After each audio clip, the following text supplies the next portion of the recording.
Welcome to our noon edition of Arirang News. Here are the stories making the headlines at this hour. Today's the day medical professors were set to hand in their resignations amid the standoff between the government and doctors on expanding admission slots at medical schools from next year. President Yoon has ordered officials to be a bit more flexible with how they're reprimanding those taking part in the doctors' walkout, which hints at a possible breakthrough in negotiations. 137 people were killed at a rock concert on the outskirts of Moscow on Friday. The Islamic State has claimed responsibility while releasing video footage of the scene to social media channels. President Vladimir Putin says 11 people have been detained, including the 4 gunmen who tried to flee towards Ukraine. The South Korean occult thriller Exuma has garnered over 10 million moviegoers as of Sunday. It is the first movie this year to achieve such a feat, doing so in just 32 days since its release. Earlier this morning, Health Minister Cho said the government is trying its best to engage in constructive talks with doctors as soon as possible. The announcement came as President Yoon over the weekend ordered officials to be a bit more flexible before suspending the medical licenses of the doctors who are taking part in the mass walkouts. Kim Jung-sil starts us off. Health Minister Cho described on Monday the government's efforts to hold talks with the doctors. The government has immediately begun working towards establishing discussions with the medical community and will come up with a day for both sides to sit down for talks as soon as possible. Minister Cho added the government will come up with flexible measures to deal with healthcare absences caused by the walkouts and license suspensions of junior doctors who left the medical field. But he made it clear once again that the government's goal remains intact. We will certainly complete the goal of the expanding medical school admissions for the first time in 27 years. We ask for your support until the end. The health minister's announcement came as President Yoon over the weekend ordered to flexibly handle the suspension of doctors taking part in the walkout. The president also ordered Prime Minister Han Duck-soo to create a constructive council to push for dialogue with the medical professionals. There are mixed reactions from the medical community. The emergency committee of the country's top medical school, Seoul National University College of Medicine, released a statement saying it's a positive sign that the government has suggested creating a council for constructive discussion and asked for further review of the original plan to increase student numbers. But other professors, such as those from Korea University Medicine, submitted collective resignations on Monday, opposing to the government plan to increase medical school student enrollment by 2,000 next year. Kim Jung-sil, Arirang News. President Yoon has promised to back major infrastructure projects to support a semiconductor cluster centered on Yongin City in Gyeonggi-do Province. This came as he held the 23rd edition of his series of public policy discussions with citizens. Returning to Yongin, where he first held his policy talk, Yoon laid out plans to build new transport and residential infrastructure to support the city's growing demographics. This includes a semiconductor expressway stretching across the cities of Yongin, Hwaseong, and Ansong.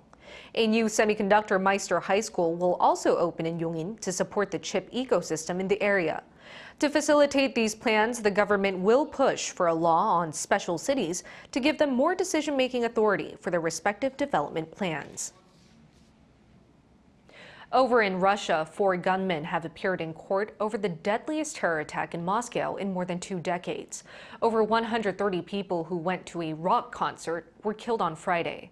Despite ISIS claiming responsibility for the attack, Russian President Vladimir Putin hinted at possible involvement by Ukraine. Lee Seung-jae has the details.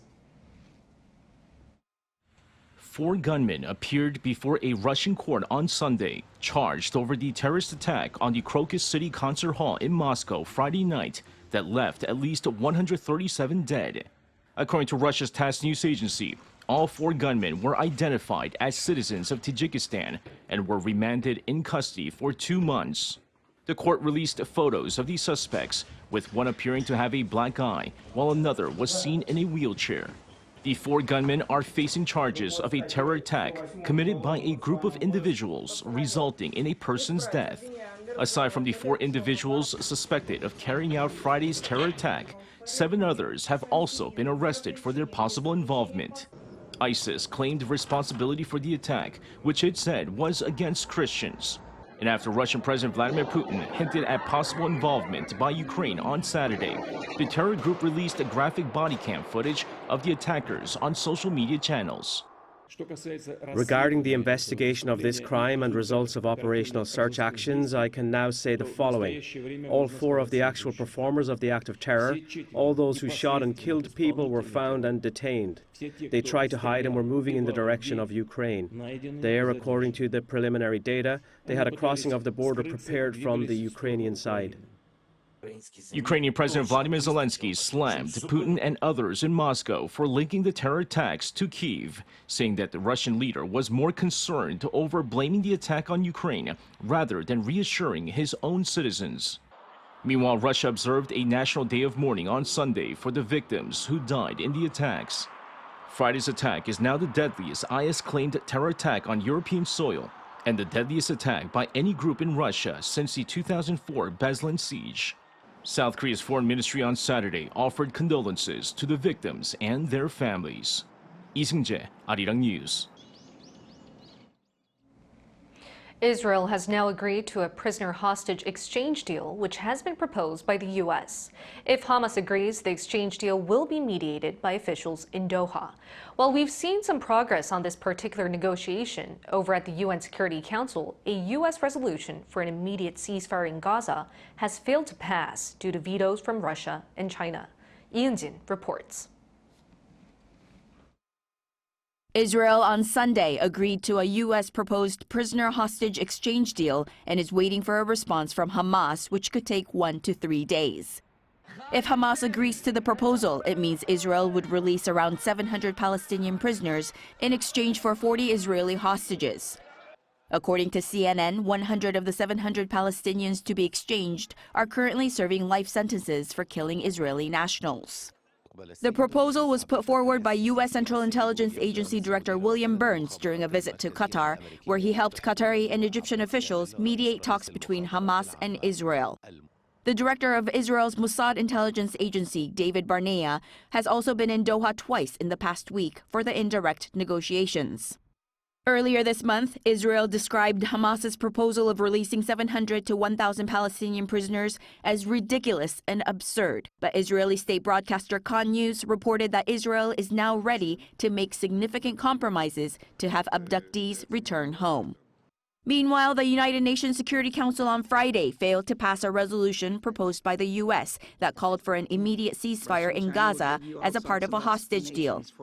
Despite 11 of the 15 council members voting in favor of the resolution, Russia and China exercised their veto powers. Russia's ambassador to the UN spoke before the vote, where he called on members to go against the resolution, calling it exceedingly politicized, adding that it contains measures that would allow Israel to launch a military operation in Rafah. But the U.S. ambassador to the UN said that Russia and China vetoed the resolution for cynical and petty reasons, saying that Russia was putting politics over progress. But once again, Russia put politics over progress. Russia, who has carried out an unprovoked war on its neighbor, has the audacity and the hypocrisy to throw stones when it lives in a glass house itself. So let's be honest, for all the fiery rhetoric, we all know that Russia and China are not doing anything diplomatically to advance a lasting peace or to meaningfully contribute to the humanitarian response effort. She added that the two countries opposed the resolution simply because it was penned by the U.S. and criticized both countries for not condemning Hamas's October 7th attack on Israel. Yoon, Arirang News.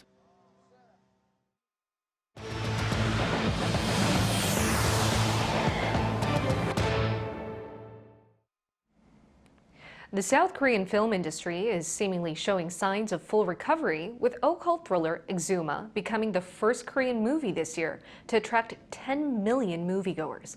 Kim Bo-kyung gives us the details. The first Korean movie to surpass 10 million admissions at theaters this year. Occult thriller Exuma reached the milestone on Sunday morning, just 32 days after its release on February 22nd. The release of a big competitor, the Hollywood blockbuster Doom Part 2, around a week after Exuma hit the cinemas, made people wonder if it could reach the 10 million mark at all. But there was nothing to worry about, as the horror thriller kept the top spot at the local box office ever since its premiere.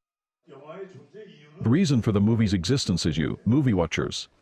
You are heroes and heroines of our Exuma. Thank you so much.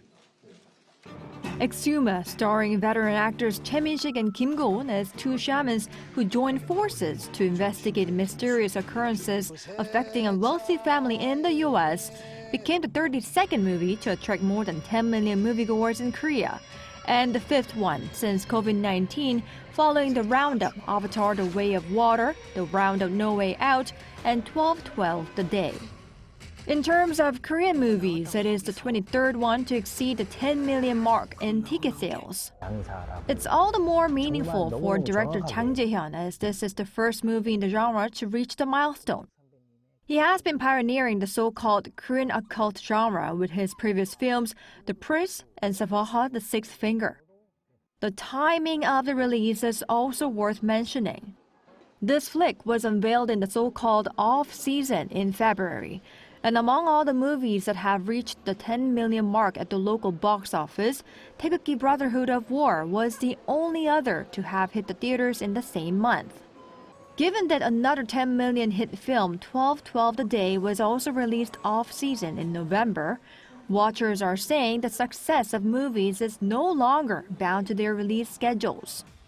With the latest installment of South Korea's mega-hit crime-action franchise, The Roundup, to be released in late April, there is hope for a full recovery in the Korean film industry this year.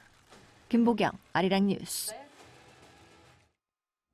Speaking of culture, another must-visit spot around this time of the year is Jeju Island. Along with the island's springtime scene, there's a unique exhibition that kicked off last week made from what used to be a secret telecommunications bunker. Our culture correspondent Song Yujin visited herself.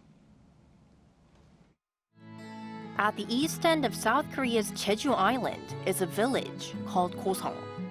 Deep inside the village is this single-story building covered in vines. What's inside might blow your mind. So here, the Bunker de Lumiere Jeju was once a secret telecommunication bunker that managed Korea's submarine cable network in the 1980s. Now, after being closed for more than 20 years, it reopened as a digital art hall in 2018. The Bunker de Lumiere Jeju is the first immersive media art space to open in the country. And for its 5th exhibit, it's bringing the works of the late Russian-French artist Marc Chagall back to life. Chagall spent his final days in St. Paul de Vence by the Mediterranean Sea.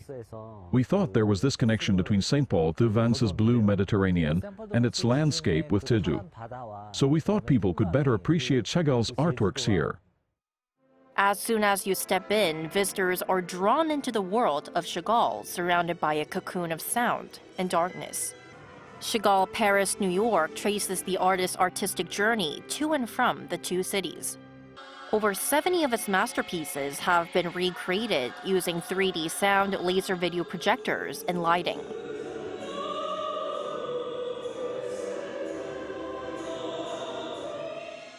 The exhibition's music, ranging from classic, jazz, and klezmer, is what Chagall enjoyed listening to while drawing. But this is not all that the bunker offers.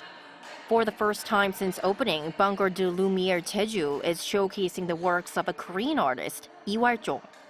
Known as the Artist of Jeju, Lee is a veteran artist who gained recognition through his efforts to modernize traditional Korean art, such as using acrylic paint on Korean paper hanji, wood carving, and installations. After moving from Seoul to Jeju in 1990, I began asking myself how I could be happier. I realized that happiness stems from within. The works shown in this exhibition have very vivid colors and focus on embracing positivity and finding joy in life's simple pleasures. This fusion of international and local artistry awaits in Jeju, inviting visitors on a journey through time and culture. Song Yujin, Arirang News, Jeju. Recently, there has been a boom in demand for museum souvenirs, both on and offline, suggesting a jump in interest for traditional cultural arts. Taking to this trend, classes have been opened where official transferees of national intangible cultural heritages teaches the arts to the general public. 문혜련 has this story. 윗부분에서 아래서 위로 이렇게 집어넣어요. 꽃잎처럼. 단단하게 균형이 잡힌 거.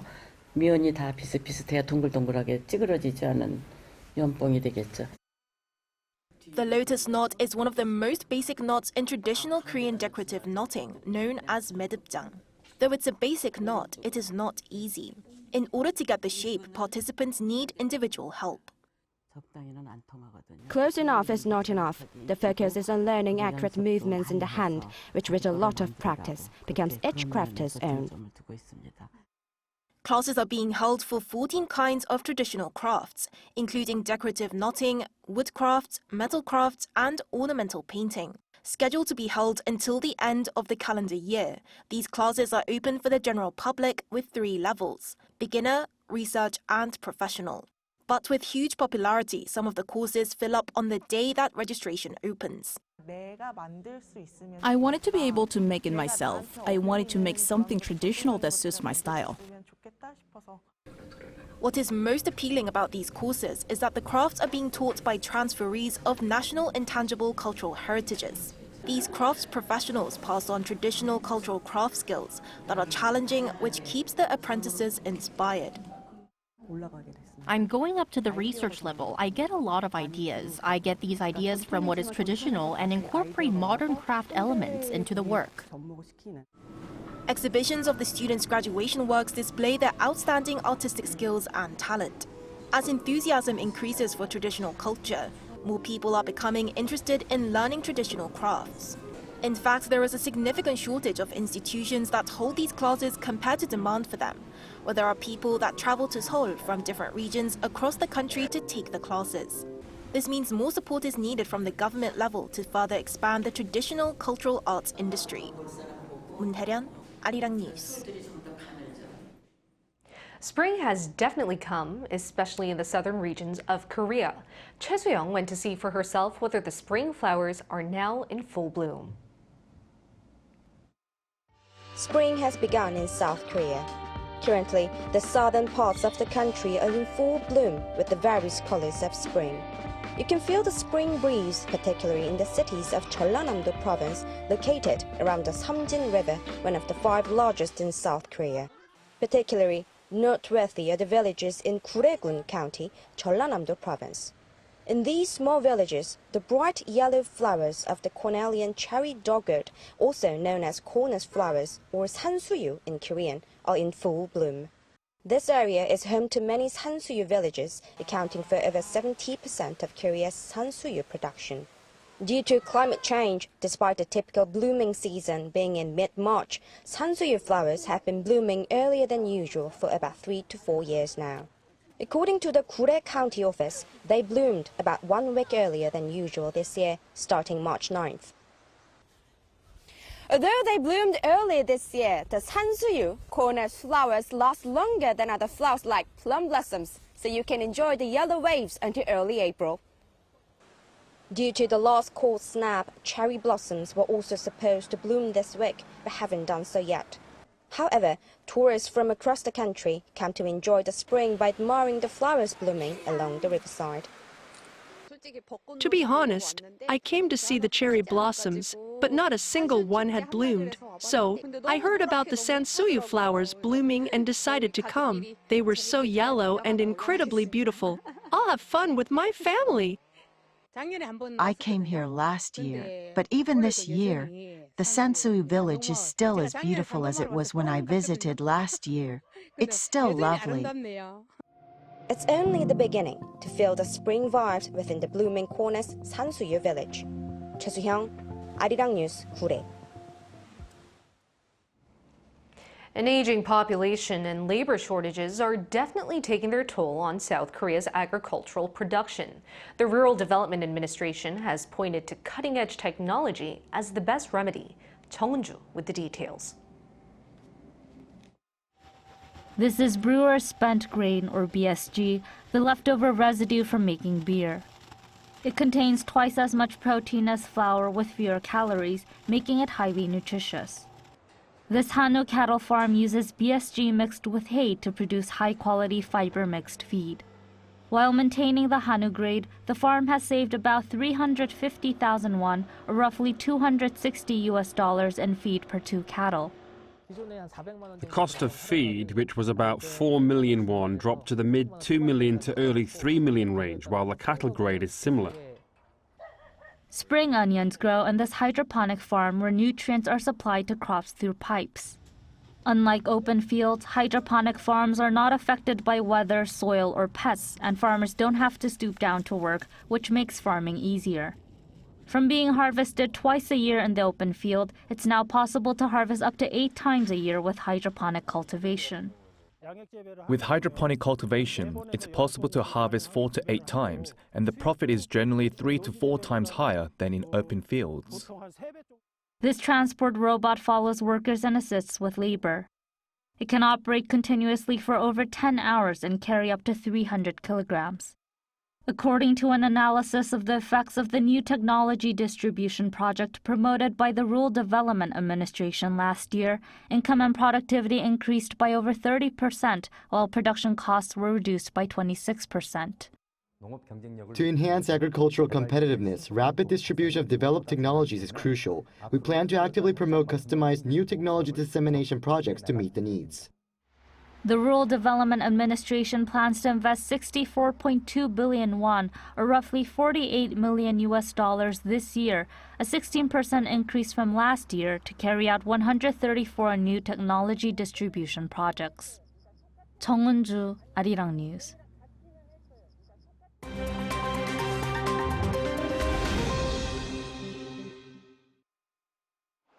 Let's take a look at the latest news in the world now. At a motorsport rally in Hungary on Sunday, 4 people were killed and at least 8 injured when a race car drifted off the road and crashed into spectators. Out of the injured, 2, including 1 child, are in hospital with life-threatening injuries. The crash took place during a race in northwest Hungary between the towns of Labatlan and Gov't. According to Hungary's National Ambulance Service, 4 rescue helicopters and 8 ambulances were dispatched to the scene, where the rally race was immediately halted after the crash. Rally Hungary, which is part of the FIA European Rally Championship, was first organized in 2018. Iconic landmarks around the world switched off their lights for an hour on Saturday night to mark Earth Hour, a campaign to raise environmental awareness.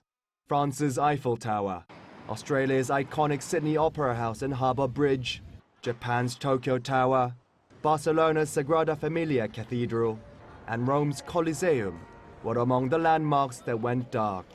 Earth Hour is organized each year by the Worldwide Fund for Nature. It began in 2007 with the Lights Out event in Sydney, Australia. Around 200 Parisian waiters walked the streets of Paris on Sunday as the city revived its historic cafe waiters race. The waiters, donning white shirts and traditional aprons, carried a croissant, cup of coffee, and glass of water for 2 kilometers around the streets of the French capital. Open to all waiters in Paris, the rules of the course de café are no running, nothing spilled or dropped, and that the trays carried on one hand only. The winning waiter and waitress received medals and a night's stay at a fancy Parisian hotel. The race was first held in 1914 and continued until 2011, when the organizers failed to find sponsors. But with the sponsoring by Paris City Hall and Water Authority, it was revived this year. Kim Siang, Arirang News.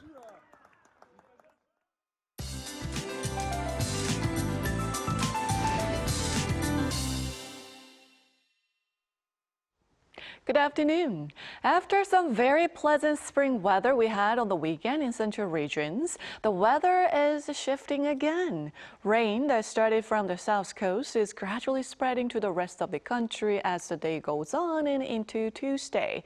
And further south, we'll see heavier rainfall along with strong winds and thunderstorms. Meanwhile, mountainous regions in Gangwon-do could see up to 15 centimeters of snowfall. Seoul saw the mid-May warms yesterday, but today's rain should put the brakes on unseasonably warm temperatures, cooling down nearly 10 degrees lower than Sunday in the capital. But southern provinces should have similar to slightly higher afternoon highs today. Jeju gets up to 17 degrees, Seoul makes it to 14 degrees this afternoon. It will rain enough to need an umbrella today before it lets up tomorrow morning. Another band of rain is in the forecast at the end of the week, but it will get sunnier as we head towards the weekend. That's Korea for you, and here's a look at the international weather conditions.